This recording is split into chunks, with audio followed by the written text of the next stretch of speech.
Assalamualaikum ya akhi ya ukhti. Assalamualaikum ya akhi ya ukhti. Salam-salam hai saudaraku, semoga Allah memberkahimu. Salam-salam wahai semua, semoga hidup jadi bahagia. Assalamualaikum warahmatullahi wabarakatuh.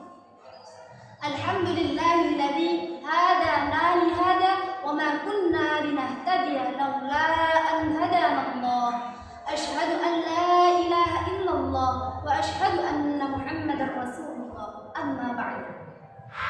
Kali ini saya akan berbagi tentang bening dan terangnya hati. Bening dan terangnya hati itu ada 3 tips untuk mencapai itu semua. Yang pertama, membaca Al-Quran serta bertadabbur dan juga tartil. Ketika kita membaca Al-Quran dengan cara seperti itu, bertadabbur dan juga tartil, kita akan mendapatkan apa yang kita inginkan, apa yang kita baca, apa yang harus kita pahami dalam kehidupan sehari-hari. Contoh, kenapa kita membaca Al-Quran itu diutamakan? Karena Nabi Muhammad SAW bersabda, "Afdalu ibadati ummati biqiraatil Quran." Kenapa? Di situ obat yang pertama dalam ketenangan hati dan jiwa adalah membaca Al-Quran.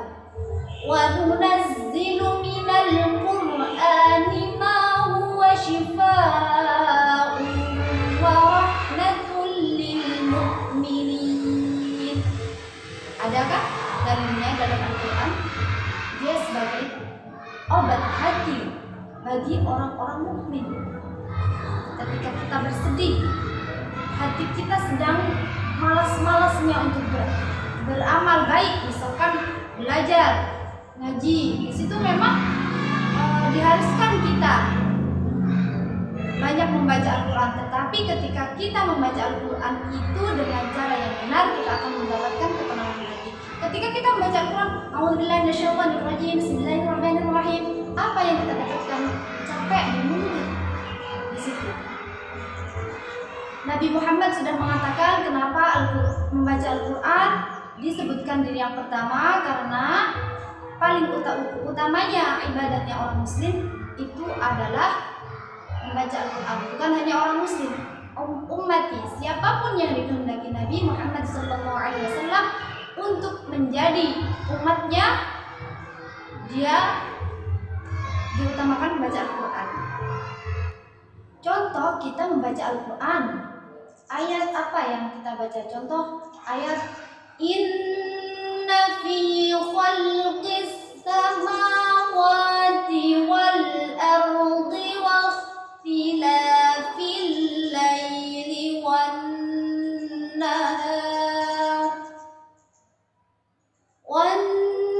nahari la ayatin li ulil albab. Kita melihat maknanya seperti apa isi dalam ayat tersebut. Kita memaknai inna fi khalqis samawati wal ardi. Sungguh Allah menciptakan langit dan bumi serta pergantian siang dan malam. La ayatin li ulil albab. Sungguh itu tanda-tanda kebesaran Allah bagi siapa? Al-albab. Al-albab. Albab itu berasal dari kata lub. Lub itu artinya isi. Kalau dalam makanan misalkan kebab, isinya itu dinamakan lub. Nah, lub di situ bermakna akal. Jadi kalau dalam makanan itu artinya isi, kalau dalam al-albab dalam ayat tersebut dimaknai oleh akal. Al-albab juga disebutkan dalam ayat selanjutnya, dideskripsikan. Al-albab itu seperti apa dalam ayat selanjutnya? Alladzina yadhkuruna Allaha qiyaman wa qu'udan wa 'ala junubihim wa yatafakkaruna fi khalqis samawati wal ardh. Dia berpikir ketika dia qiyamah, ketika dia qu'uda, ketika dia junubah, dia berpikir. وَيَتَفَكَّرُونَ فِي خَلْقِ السَّمَاوَاتِ وَالْأَرْضِ. Kemudian dia berkata, Rabbana ma khalaqta hadza batila. Untuk apa menciptakan ini? Lalu dia berkata ketika dia sudah mengetahui semuanya, Subhanaka faqina adzaban nar. Itulah Al-Albab. Contoh Nabi Ibrahim. Al-Albab. Nabi Ibrahim berpikir ketika dia melihat bintang, tanda-tanda kekuasaan Allah, bintang, dia ada di samawat. Bintang itu, apakah dia Tuhanku? Tetapi bintang itu tenggelam. Lalu Nabi Ibrahim berkata, saya nggak suka yang tenggelam. Ketika beliau melihat matahari, bukan, bulan dulu. Ketika dia melihat bulan, dia berkata, apakah ini Tuhanku? Ternyata dia tenggelam. Nggak suka yang tenggelam. Terus beliau melihat lagi yang lebih besar dari bulan. Apa itu? Matahari. Wah, ini lebih besar dari bulan. Apakah ini Tuhan saya? Ternyata tidak. Matahari tenggelam juga. Kemudian Nabi berkata, Inni wajjahtu wajhiya lilladzi fataras samawati wal ardh hanifan musliman wa ma ana minal musyrikin. Begitulah. Ketika kita membaca Al-Quran dengan cara bertadabbur, menikmati apa yang kita baca, menikmati apa isi yang kita baca, sama saja dengan kita berbicara kepada Allah. Banyak sekali yang bilang seperti itu. Kenapa? Karena ketika kita membaca Al-Quran, sama saja berbicara kepada Allah itu. Ada orang yang mengatakan bahwa Al-Quran adalah kalamullah. Berarti kita sama-sama berbicara kepada Allah. Kita curhat di situ, mengeluarkan isi hati, tetapi dengan cara membaca Al-Quran serta bertadabbur. Yang kedua, yaitu berzikir kepada Allah dengan hati yang hadir serta adab yang benar. Yang ketiga yaitu qiyamul lail, menghidupkan malam. Aqimis sholata liduluki syamsi ila ghasaqil laili wa qur'anal fajr. Inna qur'anal fajri kana mashhuda wa minal laili fatahajjad bihi nafilatan lak asa an yab'athaka rabbuka maqaman mahmuda. Ya, maqaman mahmuda di situ dijelaskan kalau aqimus shalah, menghidupkan malam. Maqaman mahmuda. Untuk 3 tips tersebut mungkin sangat susah bagi kita yang malas ya. Tapi bagi mereka yang tidak malas, itu adalah hal yang sangat-sangat uruf, kebiasaan. Kebiasaan saya nulisnya banyak. Kalau nggak 5 juz saya nggak berdiri. Ya, ada lagi. Saya aja baca 1 lembar udah tidur.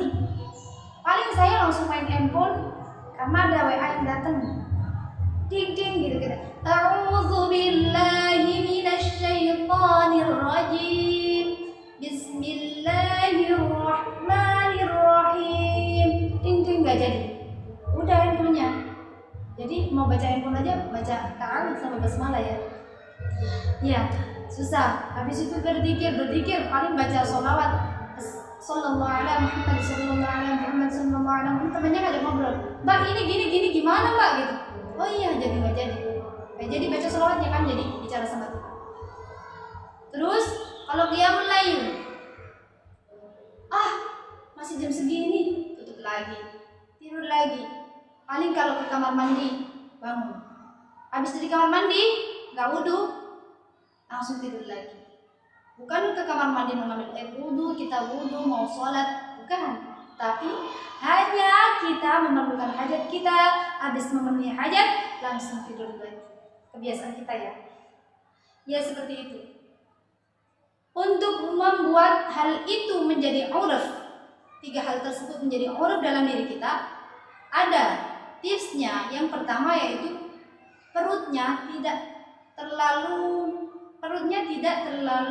penuh. Jadi tidak terlalu kenyang. Kita makan hanya secukupnya. Terus kalau berbicara dengan orang lain itu hanya secukupnya.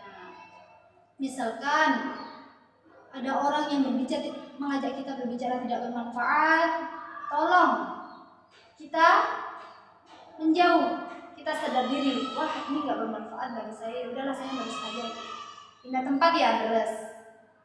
Di situ dikurangin dan berdoa agar dijauhkan dari orang-orang yang lalai, berbicara tidak bermanfaat atau apalah gitu yang tidak bermanfaat bagi dirinya dan bagi orang lain. Kita berdoa agar Allah menjauhkan kita dari segala hal yang berlebihan, terus menjauhkan dari orang-orang yang lalai. Semua itu sudah menjadi auraf, seperti hanya membaca Al-Quran, qiyamul lail, berzikir, kita akan merasakan keenjoyan sendiri dalam hal-hal tersebut. Bangun malam, kalau nggak sholat nggak enak, karena biasanya saya sholat gitu. Kalau baca Al-Quran nggak enjoy kalau nggak sebanyak yang biasanya kita baca. Misalkan masih 1 juz, biasanya kan 3 juz gitu, biasanya kan 5 juz gitu. Nanti dulu lah gitu, mainnya nanti dulu, makanya nanti dulu, diganti dengan baca Al-Quran sampai dia selesai, baru dia melakukan kegiatannya.